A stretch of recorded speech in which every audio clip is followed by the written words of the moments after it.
Ich habe alle Mineralwasser mit Sprudel aus dem Supermarkt getestet. Welches ist das Beste? Ist jedes Mineralwasser auch mineralisch wertvoll? Was braucht unser Körper wirklich? Und ist der Wasserhahn vielleicht sogar der bessere Deal? Das erfahrt ihr jetzt.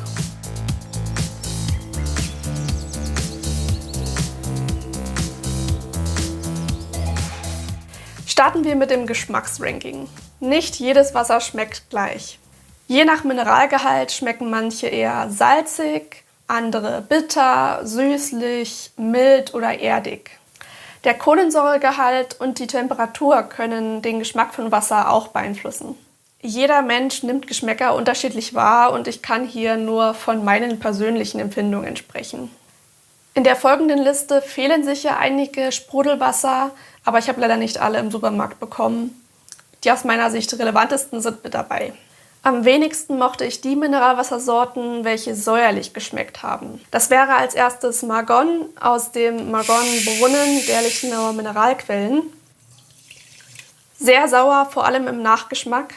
Ebenso das Lichtenauer Wasser empfand ich überhaupt nicht als so mild wie beworben, sondern eher leicht bitter-säuerlich im Geschmack.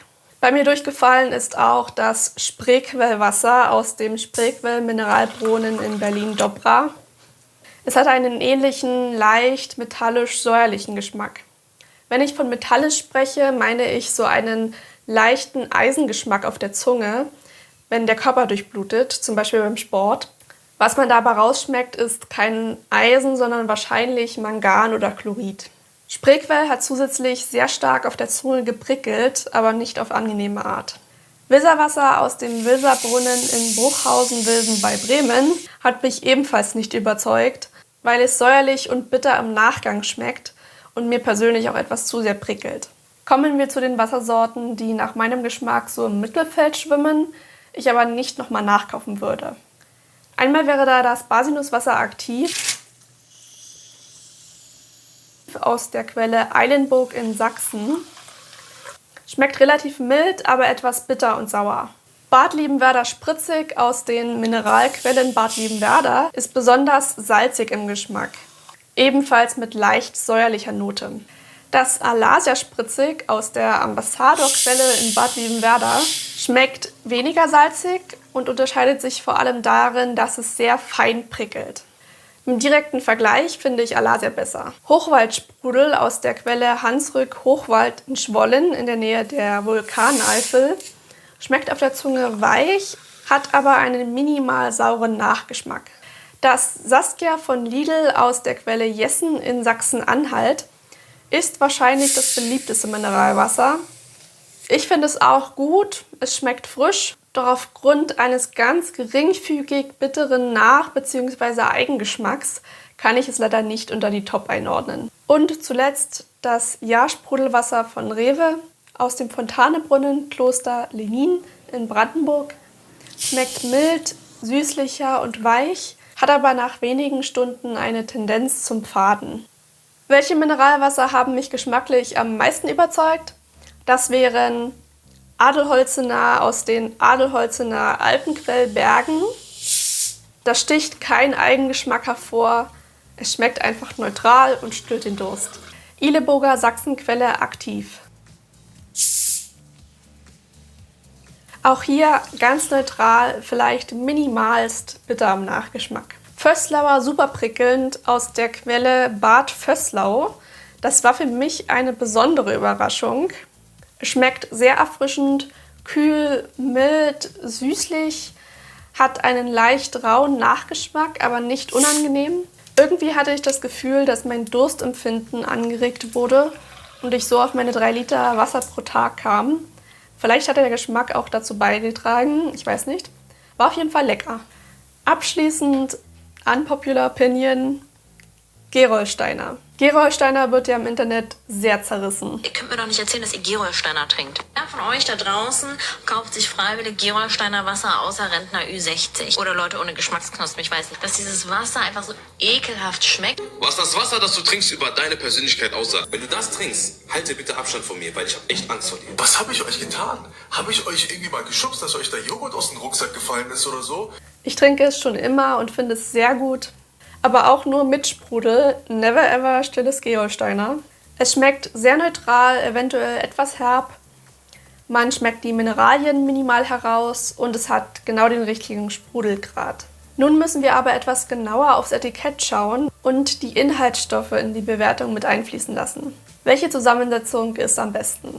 Mineralstoffe im Wasser sind essentiell für viele Körperfunktionen. Wir müssen sie über die Nahrung aufnehmen, weil der Körper sie nicht selbst herstellen kann. Viele Menschen in Deutschland nehmen bestimmte Mineralien wie Magnesium oder Calcium nicht in ausreichender Menge auf, besonders wenn wenig grünes Gemüse auf dem Speiseplan steht. Somit kann Mineralwasser geringfügig ergänzend wirken.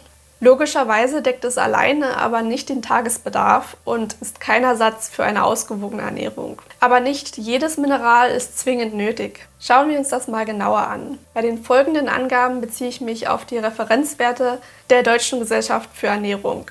Hier eine Übersicht zu den enthaltenen Mineralien je Wassersorte mit Mengenangaben. Calcium ist im Prinzip das relevanteste Mineral im Wasser.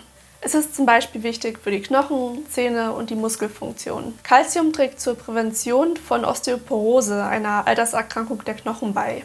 Es ist beispielsweise enthalten in Milchprodukten, grünen Gemüsearten wie Brokkoli oder Grünkohl sowie Samen und Nüssen. Die empfohlene Tageszufuhr beträgt bei Erwachsenen ca. 1000 Milligramm. Ein Wasser ab 150 Milligramm Calcium je Liter gilt als calciumreich und ist ideal, wenn man wenig Milchprodukte konsumiert oder sich rein pflanzlich ernährt. Gerolsteiner und Vöslauer schneiden hier am besten ab. Magnesium ist essentiell für Muskeln, Nerven und den Energiestoffwechsel. Es kann Muskelkrämpfe lindern und beruhigt das Nervensystem. Die empfohlenen Mengen variieren je nach Alter und Geschlecht. Im Durchschnitt liegt er bei ca. 300 Milligramm. 50 Milligramm je Liter im Mineralwasser deckt in etwa den Bedarf. Gerolsteiner enthält mit über 100 Milligramm mit Abstand am meisten Magnesium. Adelholzener und Vöslauer schneiden aber auch gut ab. Hydrogencarbonat puffert Säuren im Körper und ist damit sehr hilfreich bei Sodbrennen. Es kann beim Sport oder bei Nierenproblemen unterstützend wirken. Ab 600 Milligramm gilt etwas als hydrogencarbonatreich. Bei Sodbrennen ist über 1300 Milligramm der Richtwert. Gerolsteiner ist auch in dieser Kategorie klar vorne. Kalium gehört zu den wichtigsten Elektrolyten des Körpers, ist beteiligt am Regulieren des Blutdrucks und relevant für die Herzfunktion und Muskelarbeit. Obst wie Aprikosen und Bananen oder Gemüse wie Karotten, Kohlrabi und Tomaten sind Beispiele für Kaliumquellen. Erwachsene sollten ca. 4000 Milligramm am Tag zu sich nehmen. Das einzige Wasser, das hier mehr als 10 Milligramm je Liter enthält, ist Gerolsteiner. Natrium als Elektrolyte reguliert den Wasserhaushalt und ist an Nervenimpulsen und dem Blutdruck beteiligt. Es ist nahezu in allen verarbeiteten Lebensmitteln in Form von Natriumchlorid, also Kochsalz, enthalten. In westlichen Ländern wird meist zu viel Natrium konsumiert, was wiederum negative Auswirkungen auf unsere Gesundheit hat, wie zum Beispiel ein erhöhtes Risiko für Herz-Kreislauf-Erkrankungen. Die empfohlene Tagesdosis beträgt bei Erwachsenen maximal 1500 Milligramm Natrium. Das sind ca. 5 Gramm Salz. Im Mineralwasser gilt unter 20 Milligramm je Liter als natriumarm und ist damit empfehlenswert für Bluthochdruckpatienten. Ca. 200 Milligramm Natrium je Liter können beim Sport oder starkem Schwitzen nützlich sein. Gerolsteiner enthält eine moderate Menge Natrium, alle anderen Marken sind natriumarm. Chlorid ist ebenfalls wichtig für den Elektrolytehaushalt und die Magensäureproduktion als Bestandteil von Salzsäure. Zusammen mit Natrium reguliert es den Wasserhaushalt. Der tägliche Bedarf liegt bei 2300 Milligramm. Wie beim Natrium ist dies meist gedeckt über die Nahrung. Im Mineralwasser sind bis zu 250 Milligramm Chlorid je Liter unproblematisch. Das ist bei allen Sorten der Fall. Auffällig ist, dass die Wasser aus Bad Liebenwerda und Spreequell die wenigsten Elektrolyte enthalten. Sulfat kann die Verdauung fördern, aber in hohen Mengen leicht abführend wirken. Sulfate und Sulfite sind in der Nahrung zum Beispiel natürlich in Trockenfrüchten oder Kartoffelerzeugnissen enthalten oder als Konservierungsmittel bzw. Zusatzstoff in Lebensmitteln zugesetzt. Ab 200 Milligramm je Liter im Wasser wirkt Sulfat stoffwechselanregend. Über 600 Milligramm je Liter sind für sensible Menschen nicht empfehlenswert. Vöslauer Wasser enthält im Vergleich signifikant viel Sulfat, aber in anregender Menge. Fluorid dient dem Zahnschmelz- und Kariesschutz und ist deshalb oft in Zahnpasta enthalten. Personen aus esoterischen Kreisen würden jetzt rufen: Nein, auf keinen Fall! Gift, es verkalkt unser drittes Auge. Dafür gibt es derzeit keine wissenschaftlichen Belege. Zu viel Fluorid kann jedoch schädlich sein. Zum Beispiel kann eine Überdosierung zu Fluorose führen, zum Beispiel zu Verkalkungen von Sehnen und Gelenkkapseln. Aber keine Sorge, in unserem Trinkwasser in Deutschland wird kein zusätzliches Fluorid zugeführt und der Gehalt ist unbedenklich. Für Erwachsene beträgt die maximale Dosis ca. 3 bis 3,5 Milligramm pro Tag, bei Kindern deutlich weniger. Im Mineralwasser ist ein Gehalt von 0,3 bis 0,7 Milligramm je Liter in Ordnung. Ab 1,5 Milligramm je Liter muss ein Warnhinweis auf der Flasche stehen. Nur auf 4 der getesteten Wassersorten war Fluorid als Inhaltsstoff vermerkt. Alle in geringen Mengen. Mangan. Als Spurenelement ist Mangan wichtig für den Energiestoffwechsel, die Knochenbildung und antioxidative Prozesse. Es kommt häufig in Getreiden, Nüssen und grünem Gemüse vor. Für Erwachsene gilt ca. 2 bis 5 Milligramm pro Tag. Man sollte es nicht übermäßig aufnehmen, weil ein hoher Gehalt langfristig toxisch wirken kann, zum Beispiel auf das Nervensystem. Im Mineralwasser sind unter 0,05 Milligramm je Liter unbedenklich. Bad Liebenwerda und Sachsenquelle haben auf einen Wert unter 0,05 verwiesen. Kieselsäure bzw. Silizium unterstützt das Bindegewebe, die Haut, Haare und Nägel. Sie gilt allgemein als potenziell nützlich und gesundheitsförderlich. Die wissenschaftlichen Belege sind aber noch nicht vollständig geklärt. Silizium ist zum Beispiel in Vollkornprodukten wie Hafer oder Gemüse wie Kartoffeln und Mais enthalten. Je nach Quelle wird ein Bedarf von 10 bis 50 Milligramm pro Tag empfohlen. Nur im Vöslauer Wasser ist dieses Mineral offiziell angegeben. Gesundheitlich unerwünscht sind Nitrit und Nitrat. Sie sind ein Warnsignal für Verunreinigungen, zum Beispiel durch Dünger oder Abwasser. Nitrit ist ein kritischer Stoff, der sich im Körper mit Aminen zu krebserregenden Nitrosaminen verbinden kann. Nitrat ist quasi die Vorstufe. Laut Trinkwasserverordnung darf das Wasser maximal 0,5 Milligramm je Liter Nitrit enthalten. Besser wäre gar keins. 4 der getesteten Wassersorten beinhalten Nitrat und/oder Nitrit in sehr geringen Anteilen. Insgesamt schneidet Gerolsteiner Wasser sowohl im Hinblick auf den Mineralgehalt als auch nach Bewertung von Öko- und Stiftung Warentest am besten ab. Ist das Flaschenwasser aber jetzt allgemein notwendig und besser als Leitungswasser? Nein. Wasser stammt in Deutschland zu 67% aus dem Grundwasser, also dem Wasser, das durch Regen in der Erde versickert und sich dort sammelt. Das sogenannte Quellwasser ist Grundwasser, das von selbst an die Oberfläche wandert. Es fließt dabei durch mehrere Gesteinsschichten und nimmt Mineralien und Spurenelemente auf. Mineralwasser aus Flaschen muss amtlich zugelassen sein, kommt aus unterirdischen, geschützten Quellen und wird direkt am Quellort abgefüllt. Es darf im Gegensatz zum Leitungswasser auch unbehandelt bleiben. Für Sprudelwasser wird CO2 unter Druck ins Wasser gepresst, sodass instabile Kohlensäure entsteht. Beim Öffnen der Flasche zerfällt diese größtenteils wieder in Wasser und CO2-Gas. Kohlensäure hat einen leicht antibakteriellen Effekt und hemmt das Wachstum mancher Keime. Es regt die Verdauung an und sorgt für ein frisches Mundgefühl und damit dafür, dass man tendenziell mehr trinkt.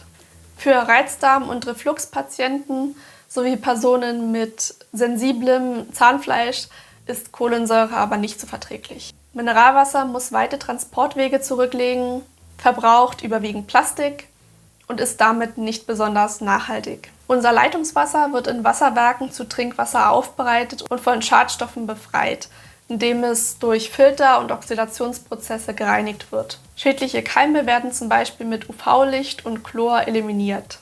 Danach landet Wasser in Wasserspeichern und gelangt durch ein Leitungsnetz in unsere Wasserhähne. Entsprechend des Trinkwasserverordnungsgesetzes unterliegt Wasser in Deutschland strengen Qualitätskontrollen. Es wird sehr gründlich und teilweise mehrfach täglich auf viele Stoffe und Bakterien geprüft. Es ist im Prinzip das am besten kontrollierte Lebensmittel in Deutschland. Was den Mineralstoffgehalt betrifft, ist dieser von Region zu Region unterschiedlich. In manchen Regionen Deutschlands ist das Wasser sogar sehr kalziumreich und damit besser als das ein oder andere Mineralwasser. Grundsätzlich lässt sich sagen, dass Leitungswasser meistens mineralisch gleichwertig ist. Leider ist unser Wasser nicht vollkommen rückstandsfrei, aber das betrifft sowohl Leitungs- als auch Mineralwasser. Rückstände gelangen beispielsweise durch undichte Leitungen ins Grundwasser. In seltenen Fällen können in sehr alten Wohngebäuden noch Bleirohre verbaut sein, wodurch sich giftiges Blei im Wasser anreichert. Oder einige Trottel verunreinigen unser Grundwasser fahrlässig, weil sie Medikamente ins Klo spülen oder ihre Zigarettenkippen in die Natur werfen, sodass diese dann mit Wasser in Kontakt kommen. Unsere Kläranlagen können momentan das Wasser nicht vollständig davon befreien. Bei PET-Flaschen, die Hitze und Licht ausgesetzt sind, können gesundheitlich bedenkliche Stoffe in kleinen Mengen ins Wasser übergehen. Allen voran Mikroplastik und Weichmacher. Die langfristigen gesundheitlichen Auswirkungen des Mikroplastikverzehrs sind noch unklar. Glasflaschen schneiden hier deutlich besser ab. Auch im Mineralwasser wurden schon mal hormonell aktive Substanzen nachgewiesen. Aber zumindest sind Rückstände wie die von Medikamenten derzeit nur im Millionstel bis Milliardstel Gramm vorhanden. Also so gering, dass sie keine Auswirkungen auf unsere Gesundheit haben. Nach aktuellem Forschungsstand ist unser Wasser somit gesundheitlich unbedenklich. Schließlich ist Flaschenwasser auch ein ziemlich unmoralisches, wirtschaftliches, globales Geschäft. Ich habe euch dazu eine interessante Doku hier auf YouTube verlinkt. Mir persönlich schmeckt Leitungswasser in meiner Gegend gar nicht. Still sowieso nicht und auch mit Kohlensäure versetzt schmeckt es irgendwie immer noch eklig. Daher greife ich auf Mineralwasser zurück. Wenn du Leitungswasser magst und einfach nur deinen Durst stillen möchtest, Leitungswasser tut's. Günstiger, frischer und vor allem umweltfreundlicher. Für Geschmack könnte man sich ja auch zum Beispiel ein Infused Water mit frischem Obst zubereiten. Das hat auch eine positive Gesundheitswirkung. Und jetzt interessiert mich, seid ihr auch Team Gerolsteiner? Welches Wasser trinkt ihr am liebsten? Schreibt es gerne mal in die Kommentare.